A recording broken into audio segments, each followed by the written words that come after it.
आकाशवाणी गोरखपुर से प्रादेशिक समाचार।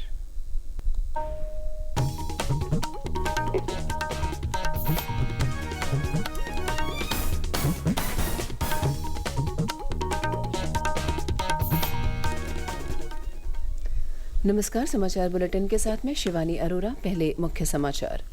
केंद्र सरकार ने प्याज पर निर्यात शुल्क 40% से घटाकर 20% किया। बासमती चावल के निर्यात पर न्यूनतम मूल्य भी घटेगा। मेरठ जिले में 3 मंजिला इमारत गिरने से एक ही परिवार के 7 लोगों की मौत। अभी भी मलबे में दबे हैं लोग और मवेशी। राहत एवं बचाव कार्य जारी।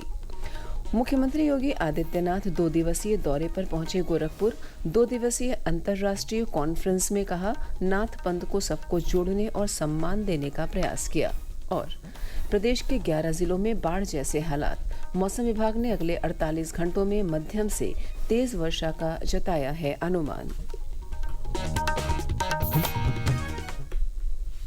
अब समाचार विस्तार से। केंद्र सरकार ने प्याज पर निर्यात शुल्क 40% से घटाकर 20% करने का निर्णय लिया है।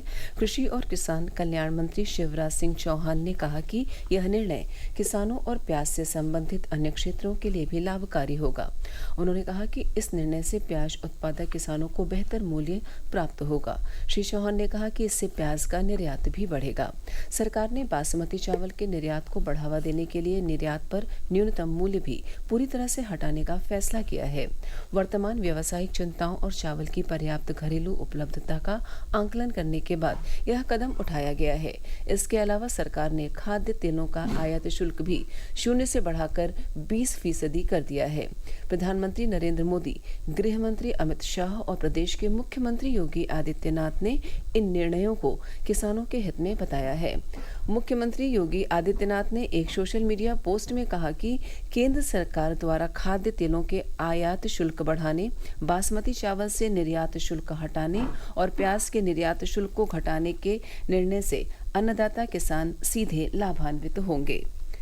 मेरठ जिले के लोहिया नगर थाना क्षेत्र स्थित जाकिर कॉलोनी में कल एक 3 मंजिला मकान गिर जाने से उसके मलबे में दबकर 7 लोगों की मौत हो गई, जबकि 5 लोग घायल हैं।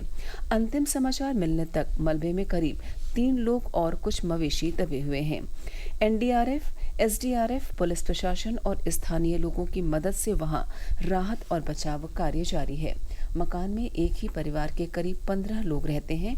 मेरठ के जिलाधिकारी दीपक मीणा ने बताया कि घायलों को अस्पताल में भर्ती करा दिया गया है।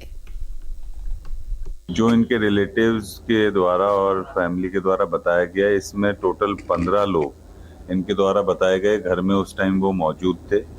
3 लोग उसी टाइम निकल गए थे। लगातार ऑपरेशन चल रहा है। एनडीआरएफ, एसडीआरएफ, सभी प्रशासन, पुलिस के लोग यहाँ पे हैं और कोशिश यही की जा रही है कि जल्दी से जल्दी इस रेस्क्यू ऑपरेशन को खत्म करें और कोई भी जो व्यक्ति अंदर है उसको जल्दी से जल्दी हॉस्पिटल पहुंचाया। हमारे संवाददाता ने बताया कि यह दुर्घटना कल शाम को हुई। मलबे में दबे लोगों को बाहर निकालने के कार्य में बारिश की वजह से बाधाएं आईं। मुख्यमंत्री योगी आदित्यनाथ ने घटना का संज्ञान लिया है और बचाव कार्य पर नजर रखे हुए हैं। देवघर से वाराणसी तक वंदे भारत ट्रेन चलाई जाएगी। इसका शुभारंभ प्रधानमंत्री नरेंद्र मोदी आज झारखंड राज्य के टाटानगर से करेंगे। प्रधानमंत्री टाटानगर पटना वंदे भारत एक्सप्रेस ट्रेन के साथ साथ भागलपुर, दुमका, हावड़ा, गया हावड़ा, देवघर वाराणसी, राउरकेला हावड़ा और ब्रह्मपुर टाटानगर वंदे भारत को हरी झंडी दिखाकर रवाना करेंगे। इन ट्रेन के परिचालन के बाद देवघर के बैजनाथ धाम, वाराणसी के विश्वनाथ मंदिर, कोलकाता के काली घाट और बेलूर मठ में धार्मिक पर्यटन को बढ़ावा मिलेगा। कल आगरा से वाराणसी के बीच भी वंदे भारत ट्रेन सेवा का उद्घाटन प्रस्तावित है। रेलवे भर्ती बोर्ड की तरफ से निकाली गई 8,113 पदों की भर्तियों के लिए आवेदन कल से शुरू हो गए हैं। इन पदों के लिए 13 अक्टूबर तक आवेदन किए जा सकेंगे। इनके लिए वही उम्मीदवार आवेदन कर सकते हैं जिनकी उम्र 18 से 36 वर्ष तक है। आवेदक का स्नातक होना आवश्यक है। बोर्ड के अध्यक्ष ने आवेदकों से बिचौलियों, दलालों और जॉब रैकेट्स से सावधान रहने की अपील की है। प्रादेशिक समाचार आप आकाशवाणी गोरखपुर से सुन रहे हैं। यह समाचार बुलेटिन हमारे YouTube channel AIR news Gorakhpur और X handle AIR news _GKP पर भी उपलब्ध है। प्रदेश के मुख्यमंत्री योगी आदित्यनाथ कल 2 दिवसीय दौरे पर गोरखपुर पहुंचे। उन्होंने 2 अलग अलग कार्यक्रमों को संबोधित किया।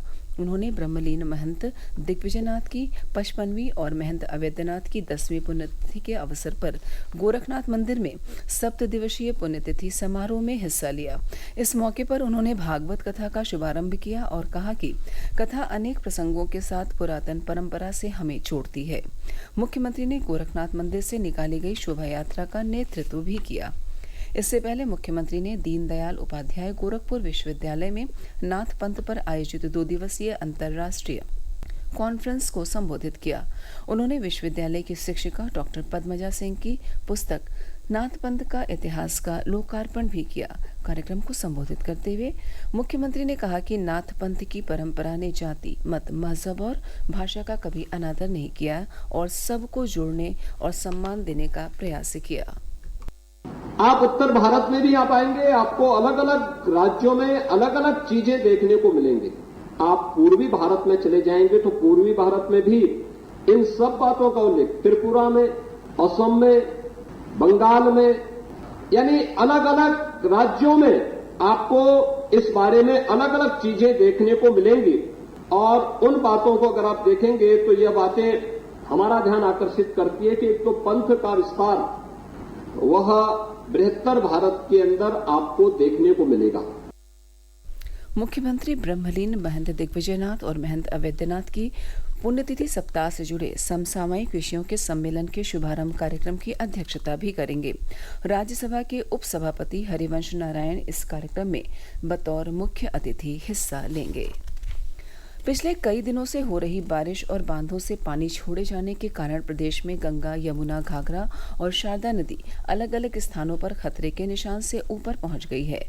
फर्रुखाबाद में गंगा नदी, लखीमपुर में शारदा और बलरामपुर में राप्ती नदी खतरे के निशान से महज आधा मीटर नीचे है। इसके अलावा बिजनौर बैराज से पानी छोड़े जाने से अमरोहा में गंगा नदी उफान पर है। प्रदेश के 11 जनपदों में बाढ़ जैसे हालात हैं। उधर प्रयागराज में गंगा यमुना का जलस्तर तेजी से बढ़ रहा है। शुक्रवार रात बड़े हनुमान मंदिर परिसर में गंगा जल का प्रवेश हो गया है। हमारे प्रतिनिधि की रिपोर्ट।